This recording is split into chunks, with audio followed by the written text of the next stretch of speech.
ফামান জুহজিহা আনিন নার ওয়া উদখিলাল জান্নাত ফাকাদ ফাজ।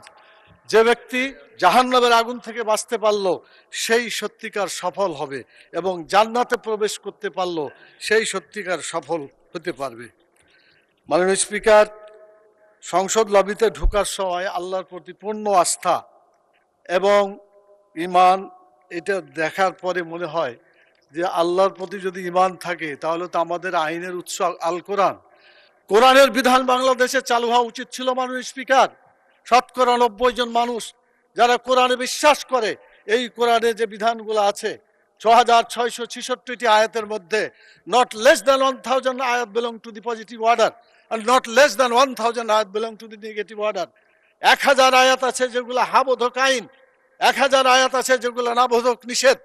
কোরআনের এই 1000 পজিটিভ এবং 1000 নেগেটিভ আয়াতগুলা বাংলাদেশে কায়েম করতে হবে, এটা আমাদের দাবি। মাননীয় স্পিকার, এরপরে যে কথা আমি বলতে চাই মাননীয় স্পিকার, সেটা হলো আল্লাহ তাআলা যাদেরকে নির্বাচিত করেছেন, হুকুমের ক্ষমতা দিয়েছেন, সূরা হজের 41 নম্বর আয়াত, মাননীয় প্রধানমন্ত্রী আছেন, তার দৃষ্টি আকর্ষণ করে সকলকেই বলতে চায়, আল্লাযীনা ইম্মাক্কান্নাহুম ফিল আরদি আকামুস সালাত ওয়া আতাউয যাকাত ওয়া আমারু বিল মারুফ ওয়া নাহাউ আনিল মুনকার। যারা রাষ্ট্র ক্ষমতা পাবে তারা দেশে নামাজ চালু করে মানুষের চরিত্র ভালো করে দেবে, এবং যাকাত চালু করে মানুষের ক্ষুধা দারিদ্র বেকারত্ব দেশ থেকে তারা বিতাড়িত করবে।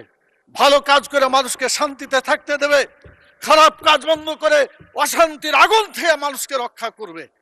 কিন্তু দুর্ভাগ্য, আওয়ামী লীগ এসেছে 6 বার, বিএনপি 5 বার, জাতীয় পার্টি 2 বার, এতগুলা সরকার এসেছে, জাতীয় সংসদে কোরআনের একটি আইনও চালু করে নাই। মাননীয় স্পিকার, সবচাইতে লজ্জা, সবচাইতে দুঃখজনক কথা হলো এটা। আমরা চাই আমরা এদেশে কোরআনের আইন চালু করে মানুষকে মুক্তি দেব। আমি মাননীয় প্রধানমন্ত্রীকে বলবো, আপনাকেও জিজ্ঞাসা করা হবে, আমাকেও করা হবে, বাংলাদেশে কেন নামাজ চালু করা হলো না, কেন যাকাত চালু করে ক্ষুধা দারিদ্র বেকারত্ব দেশ থেকে দূর করা হলো না, কেন ভালো কাজ চালু করে মানুষকে শান্তিতে থাকতে দেওয়া হলো না, কেন খারাপ কাজগুলো বন্ধ করে অশান্তি থেকে মানুষকে রক্ষা করা হলো না। মাননীয় স্পিকার, আমি আপনার মাধ্যমে মাননীয় প্রধানমন্ত্রী সহ আইনমন্ত্রী পাশে বসে আছেন, তারা জবাব দিবেন এবং বলবেন তাদের দায়িত্বটা কি।